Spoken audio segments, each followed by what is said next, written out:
శుక్లాంబరధరం విష్ణుం శశివర్ణం చతుర్భుజం ప్రసన్నవదనం ధ్యాయేత్ సర్వవిఘ్నోపశాంతయే. ఓం గం గణపతయే నమః.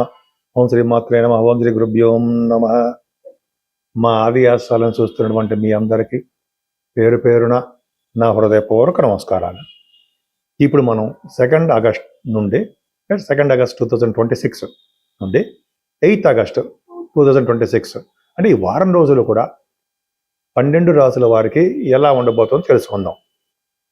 ముందుగా గ్రహాల యొక్క స్థితిగతులు తెలుసుకుందామండి. మిథున రాశిలో కుజుడితో కలిసినటువంటి బుధుడు, అలాగే కర్కాటక రాశిలో రవి, బుధ, గురుడు బుధుడుగా మారిపోతారు మళ్ళీ 5th నుంచి. అది కాకుండా సింహరాశిలో కేతువు, శుక్రుడు కన్యారాశిలో నీచత్వంలో ఉంటాడు, అదొకటి చిన్న మైనస్ పాయింట్. కుంభరాశిలోనేమో రాహు, శనీశ్వరుడు వక్రగతిలో ఉన్నాడు మీనరాశిలో. సో ఇది గ్రహాల యొక్క ప్రభావం. ఇప్పుడు మనం కన్యారాశి వారికి ఈ వారం మొత్తం కూడా చిన్న చిన్న ప్రాబ్లమ్స్ ఉన్నాయండి. ఫైనాన్షియల్గా అంటే ఆర్థికంగా, కుటుంబ పరంగా కొద్దిగా మీకు ఇబ్బందికరంగా ఉంటుంది. ఎందుకంటే శుక్రుడు 2nd house lord, 9th house భాగ్యాధిపతి మీ రాశిలో ఉండి శని చేసి చూడబడుతున్నాడు కాబట్టి కుటుంబ పరిస్థితులు కొద్దిగా ఇబ్బందికరంగా ఉంటాయి. ఫైనాన్షియల్గా కూడా అంటే ఆర్థికంగా కూడా, ధనపరంగా కూడా మీకు కొద్దిగా ప్రాబ్లమ్స్ వస్తాయి. సకాలంలో డబ్బులు చేతికి అందలేకపోవచ్చు. కానీ తరచూ ప్రయాణాలు చేస్తుంటారు. విద్యలో బాగా రాణిస్తారు. విద్యలో మీ తల్లిగారి ప్రేమ ఎట్టి పరిస్థితులు తగ్గదు. రైతులకు బాగుంటుంది. కళారంగంలో, మ్యూజిక్ రంగంలో ఉన్నకి బాగా అద్భుతంగా ఉండడానికి అవకాశాలు ఎక్కువ ఉన్నాయి. మీ సంతానానికి మీ జాతకం వల్ల మీకు బాగుండకపోయినా మీ పుత్రులకి మాత్రం పర్ఫెక్ట్గా కలిసి వస్తుంది, డౌటే లేదు. అంటే మీకు సంతానం కలగడానికి అంటే ముఖ్యంగా మగపిల్లవాడు కలగడానికి అవకాశం ఉంది. మగపిల్లవాళ్ళ వలన మీకు బాగా అంటే ఆడపిల్ల మొత్తం సంతానం అంటే ఆడపిల్లలు కూడా గురుదృష్టి ఉంది కాబట్టి మగపిల్లల వలన మీకు యోగవంతంగా కలగడము, వాళ్ళు మీకు ధైర్యం ఇవ్వడం జరుగుతుంది. ఏదేమైనా రాహు ప్రభావం ఎక్సలెంట్గా ఉంది. ప్రతి రంగంలోనూ చాలా బాగుంటారు. శత్రువు వలన భయం లేకుండా ఉంటుంది. కానీ వక్రగతులైన శని చాలా ప్రాబ్లమాటిక్గా ఉన్నాడండి. అంటే 7వ స్థానంలో వక్రగతులైన శనీశ్వరుడు వలన మీకు భార్యాభర్తల యొక్క విషయంలో చాలా ప్రాబ్లమ్స్ వస్తూ ఉంటాయి. కొన్ని సందర్భాల్లో దూరంగా ఉంటుంటారు, మళ్ళీ కలుస్తారు.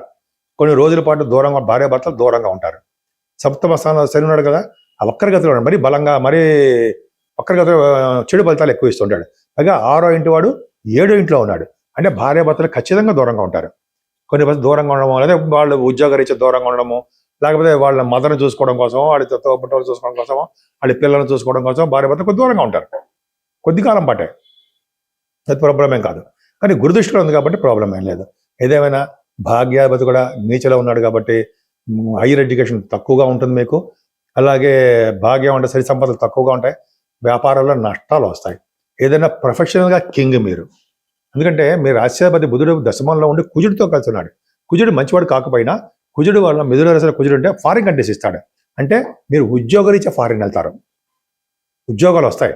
ముఖ్యంగా సాఫ్ట్వేర్ రంగ ఉద్యోగస్తులు చాలా బాగుంటుంది. గవర్నమెంట్ సంబంధించిన ఉద్యోగస్తులకి బాగుంటుంది. మీకు ప్రఖ్యాతి చెందిన వ్యక్తిగా బాగా చలామణి అవుతారు. సినిమా రంగంలో కూడా మీకు బాగా డబ్బు సంపాదించుకుంటారు. లాభస్థానంలో కూడా రవి, బుధ, గురులు ఉన్నారు కదండి.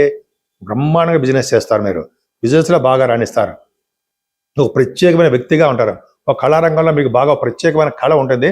అది ఎదుటి వాళ్ళని మీరు ఆనందపరిచేట్టుగా ఉంటుంది. అలాగే మీకు విధమైన అంటే 10 మందిలోనూ మీకు ఆకర్షణ శక్తి ఎక్కువ ఉంటుందని చెప్పచ్చు. డాక్టర్గా మీరు బాగా సక్సెస్ అవుతారు. కేతు ప్రభావం వలన కూడా విదేశీ పర్యటన ఉండడానికి అవకాశం ఉంటుంది. అందరికీ నమస్కారం. ఇందాక చెప్పినట్టుగానే నేను మీ డాక్టర్ వాడ్రే వాదినారాయణరావు. నేను ఈ ఆస్ట్రాలజీలో చాలా కాలం నుంచి ఉన్నానండి. 36 years నుంచి ఉన్నాను. అంతేకాకుండా గవర్నమెంట్ ఆర్గనైజేషన్ సింగరేణి కాలేజెస్ కొత్తగూడెంలో అక్కడ చేశాను. సరే, అవన్నీ పక్కన పెడితే ఇది ఎందుకు చెప్తున్నానంటే అటు ఫైనాన్స్లోను ఇటు ఆస్ట్రాలజీలో కూడా అబౌవ్ 30 years ఎక్స్పీరియన్స్ ఉంది నాకు. 36 ఏళ్ళు ఇందులో ఉన్నాను. ఇందులో అంటే ఆస్ట్రాలజీలో కొద్ది గొప్ప జాతకాలు చూస్తూనే ఉంటాను నేను. సరే, మీ జాతకాలు చూపించుకోవాలనుకుంటే మీ జాతకాలే కాదండి, మీ స్నేహితులు, మీ తెలిసిన వాళ్ళు, బంధువులు చెప్పించుకోవాలనుకుంటే date of birth, time of birth, place of birth, ఈ 3 ఉండాలి. ఉంటే మీకు పెళ్ళిళ్ళ గురించి కానీ, ఉద్యోగపరంగా కానీ, భార్యాభర్తలు విడిగా ఉంటారు కొంతమంది, అంటే వాళ్ళు ఎప్పుడు కలుస్తారా ఆ విషయం కానీ, అలాగే చాలా సంతానం విషయంలో కానీ చాలా విషయాలు మనం తెలుసుకోవచ్చు. ఇవన్నీ ఉదాహరణ చెప్తాను నేను. చాలా విషయాలు మనం కూలంకషంగా తెలుసుకోవచ్చు. మీకు తెలుసుకోవాలనిపిస్తే నా నంబర్కి మీరు మెసేజ్ పెట్టండి, తప్పకుండా మీకు పరిష్కార మార్గాలు చెప్తాను. అంతేకాకుండా వాస్తులో కూడా మీకు ఏమైనా ప్రాబ్లమ్స్ ఉన్నా, అంటే మన పేరు బట్టే మనం ఎటువైపు నివసిస్తే బాగుంటుంది, ఏ ఫేసింగ్ బాగుంటుందని పేరుని బట్టే చూస్తాం. అంతేగాని నక్షత్రం ప్రకారం ఎట్టి పరిస్థితులు చూడము. ఈ మధ్య నాకు కొంతమంది ఫోన్ చేసి నక్షత్ర ప్రకారం కూడా చూస్తారు కదా సార్ అని ఫారిన్ అమెరికాలో ఉన్నవాళ్ళు ఫోన్ చేసి అడిగారు. అలా కాదు, నక్షత్ర ప్రకారం చూడరు. ఎవరో మీకు మిస్గైడెన్స్ ఇచ్చుంటారో.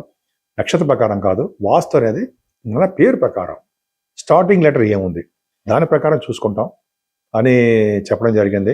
వాళ్ళు కూడా ఓకే అన్నారు. సరే, అది పక్క పెడదాం అనుకోండి.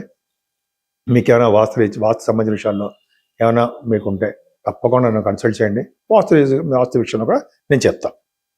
సరే, ఇప్పుడు మనం 12 రాసుల వారికి ఆగస్టు నెలలో చేసుకోవాల్సినటువంటి పూజాది కార్యక్రమాలు మన స్తోమత తగ్గట్టుగా, మన స్థితికి తగ్గట్టుగా చెప్పుకుందాం.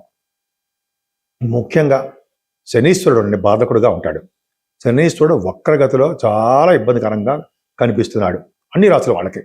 కొన్ని రాసుల వాళ్ళు ఉన్నారండి, వాళ్ళకి చాలా బ్రహ్మాండంగా యోగాన్ని ఇస్తాడు. అయినా అన్ని రాసుల వాళ్ళు ఏం చేయాలంటే ఫస్ట్ శనీశ్వరుని తైలాభిషేకం చేయించుకోవాల్సిందే. 9 శనివారాలు తైలాభిషేకం చేయించుకోండి. మన్య సూక్తంగా మీరు గుళ్ళో చేస్తారండి. మన్య సూక్త శనీశ్వరుడిగా తైలాభిషేకం చేయించుకుంటే సూపర్. అందులో శని త్రయోదశి వచ్చినప్పుడు ఈ మన్య సూక్త శనీశ్వర తైలాభిషేకం చాలా పట్టు ఇస్తుంది. ఆ పక్కనే ఆంజనేయ స్వామి వారు ఉంటారు. ఆంజనేయ స్వామి వారికి 11 ప్రదక్షిణాలు చేయాలి. శనీశ్వరుడు ఎలా పూజ చేయాలో మీకు తెలుసు. ఆంజనేయ స్వామి వారికి 11 ప్రదక్షిణాలు చేసి తమలపాకుల దండ కానీ తమలపాకులతో పూజ చేయడం కానీ చేయాలి. ఆంజనేయ స్వామి వారి దగ్గర దీపారాధన చేసుకోవాలి. ఆంజనేయ స్వామి వారికి మంగళవారం కానీ శనివారం కానీ సింధూరం రాయించాలి. ఎవరైతే శనివారం పూట కానీ శనివారమే సింధూరం ఆంజనేయ స్వామి రాయిస్తారో వాళ్ళకి శని దోషం అంటదు అని శనీశ్వరుడే సాక్షాత్తు ఆంజనేయ స్వామి వారికి వరం చెప్పాడు. అంతేకాకుండా శని దోషం ఉంది కాబట్టి మనం ఎక్కువగా అందరం కూడా వెంకటేశ్వర స్వామి వారిని ఆరాధన చేయాలి. ముఖ్యంగా శివాభిషేకాలు అసలు మర్చిపోకూడదు. శివుడికి మల్లెపూలతో కానీ లేదా మారేడు దళాలతో కానీ ఎర్రని పుష్పాలతో కానీ పూజ చేయడం వలన సకల శుభాలు కలిగితే గ్రహ దోషం పరిహారం అవుతాయి. కాకపోతే ఏంటంటే మన మెయిన్ జాతకంలో మన దశలు ఉంటాయి కదండి, ఆ దశల ప్రకారం కొద్దిగా చెడు ప్రభావం ఉండొచ్చేమో. బట్ ఏదైనా ఈ పూజలు చేసుకోవడం వల్ల మంచి జరుగుతుంది. నెక్స్ట్ ఈ నెల మొత్తం కూడా వరలక్ష్మి అమ్మవారికి ప్రభావం ఉంటుంది కదా. మనం వరలక్ష్మి శుక్రవారం వస్తూ ఉంటాయి. ఆ అమ్మవారు అంటే లక్ష్మీదేవి అమ్మవారిని పూజించడం సకల శుభాలు కలుగుతాయండి. ముఖ్యంగా అమ్మవారిని ఎర్రటి పుష్పాలతోటి, మారేడు దళాలతోటి, తులసి దళాలతోటి, అలాగే మల్లె పువ్వులతోటి మీకు మన అందుబాటులో ఏది ఉంటే అది, ఏ పువ్వులు దొరికితే ఆ పువ్వులు చేయడము, అమ్మవారికి కుంకుమ పూజ, అభిషేకాలు, అష్టోత్తర శతనామావళి చేసుకోవడము, కనకదుర్గ అమ్మవారిని పూజించడము, బెజవాడ కనకదుర్గ అమ్మవారు ఆవిడ్ని కూడా పూజించడము. అలాగే ఎక్కడైనా సరే మనం మీకు దగ్గరలో అందుబాటులో ఉన్నటువంటి చండీ హోమాలు చేయించుకోవడం వలన ముఖ్యంగా చాలా మంచి శుభ ఫలితాలు వస్తాయండి. అందరికీ శుభ ఫలితాలు బ్రహ్మాండంగా ఉంటాయి. ముఖ్యంగా అంటే ఈ నెల మొత్తం కూడా శ్రావణ మాసం కాబట్టి అమ్మవారిని, లక్ష్మీ అమ్మవారిని నిరంతరం పూజించడం, ఓం శ్రీం హ్రీం సరస్వత్యై నమః, అలాగే లక్ష్మీదేవి నమః అంటాం కదా. ఇట్లా పూజించడం వలన అమ్మవారిని మీకు ఎలా పూజించాలంటే అలా నిష్టగా పూజించడం వలన సకల శుభాలు కలిగి లక్ష్మీదేవి స్థిరలక్ష్మి మీ ఇంట్లో ఉండడానికి ఎక్కువ అవకాశాలు ఉంటాయి.